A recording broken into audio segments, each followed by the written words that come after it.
मैले चाहिँ एउटा एक्सपेरिमेन्टको बारेमा पढेको थिएँ। यो एक्सपेरिमेन्टमा चाहिँ के गरिन्छ भने एउटा मुसालाई चाहिँ केजमा राखिन्छ र त्यो मुसालाई हरेक कुनै एउटा स्पेसिफिक ड्युरेसनमा इलेक्ट्रिक सक दिइन्छ कि 45 मिनट 1 घन्टामा चाहिँ इलेक्ट्रिक सक दिइन्छ। अभियसली यो इलेक्ट्रिक सकले चाहिँ उसमा एङ्जाइटी क्रिएट गर्छ र अभियसली भेरी एपरेन्टली ऊ स्ट्रेस्ड आउट हुन्छ। तर कुनै समयपछि चाहिँ त्यो मुसाले गिभ अप गर्छ है। सो इन डिस्पेयर झोक्राएर बसिरहेको हुन्छ है। सो यो एक्सपेरिमेन्टमा अलिकति ट्विस्ट चाहिँ के गरिन्छ भने पछि गएर चाहिँ एउटा अर्को मुसा पनि एड गरिन्छ कि अनि त्यो दुइटै मुसालाई कुनै स्पेसिफिक पिरियडमा चाहिँ इलेक्ट्रिक सक दिन थालिन्छ। जसरी पहिला मुसालाई गरिएको थियो 45 मिनटमा, त्यस्तै गरी 45 मिनटमा इलेक्ट्रिक सक दिइन्छ।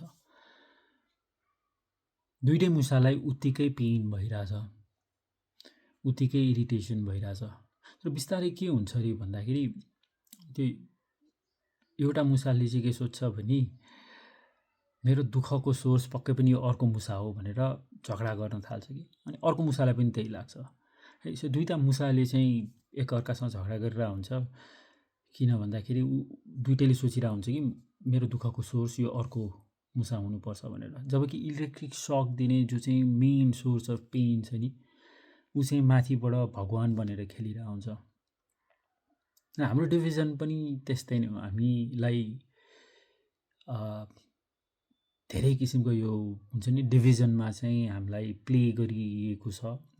हामीमाथि एक्सपेरिमेन्ट गरिरहेको छ।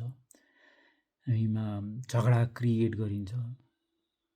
जेनरली मान्छेहरू काइन्ड हार्टेड नै हुन्छन् तर सबैजना यति दुखी छन्, सबैजना यति पेनमा छन् कि उनीहरूलाई लाग्छ पक्कै पनि मेरो सोर्स अफ पेन भनेको चाहिँ यो अर्को मान्छे हो। हाम्रो समूहको दुःखको सोर्स अर्को समूह हो। हाम्रो जेन्डरको दुःखको सोर्स अर्को जेन्डर हो। हाम्रो धर्मको समूहको दुःखको सोर्स अर्को धर्म हो। हाम्रो देशको दुःखको सोर्स अर्को देश हो। हामीलाई यसरी नै डिभाइड गर्दै गइन्छ।